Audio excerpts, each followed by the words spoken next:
Hi అందరికీ. మీ baby birthday shoot కూడా మీరే ఓన్‌గా ప్లాన్ చేసుకోవాలనుకుంటున్నారా? అయితే ఈ వీడియో మీకోసమే. ఇది నేను సొంతగా రెడీ చేశానండి.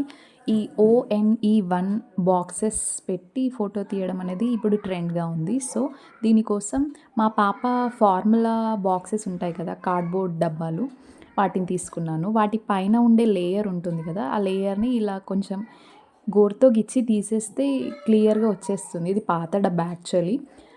కొత్త డబ్బాలకన్నింటికి నేను తీసేస్తే ఈజీగా లేయర్ వచ్చేసిందండి. సో, ఆ లేయర్ అంతా తీసేసి నేనిలా వైట్ డబ్బాలాగా తయారు చేశాను. సో, వీటిపైన ఏదేసినా క్లియర్‌గా కనిపిస్తుంది మనకి. ఇలా వైట్ డబ్బా అయిన తర్వాత ఒక యెల్లో చార్ట్ తీసుకోవాలి మనం. ₹5కి చార్ట్స్ దొరుకుతాయి కదా!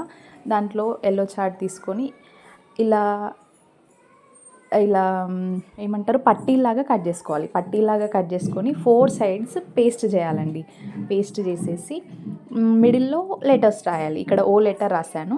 అండ్ ఓ లెటర్ రాసిన తర్వాత అవుట్‌లైన్ అది క్లియర్‌గా కనిపించనీకి ఆరెంజ్ స్కెచ్‌తో అవుట్‌లైన్ గీసాను. సో, క్లియర్‌గా కనిపిస్తుంది ఓ లెటర్ అనేది. ఇప్పుడు సేమ్ ఇలాగనే NE కూడా తయారు చేసుకోవాలి. అంటే నెక్స్ట్ వేరే బాక్స్ తీసుకొని వేరే బాక్స్ పైన N లెటర్ రాసుకొని దానికి కూడా స్కెచ్‌తో అవుట్‌లైన్ ఇయ్యండి. క్లియర్‌గా కనిపిస్తుంది. సో, నెక్స్ట్ ఈ లెటర్ కూడా రాసేసుకోండి. ఆ ఈ లెటర్‌కి కూడా ఆరెంజ్ స్కెచ్‌తో అవుట్‌లైన్ ఇచ్చేస్తే ONE1 అవుట్‌లైన్స్ తయారైపోతాయి. సో, అవి ఫ్రంట్ సైడ్ పెట్టేసి తీసేయాలి ఫోటో.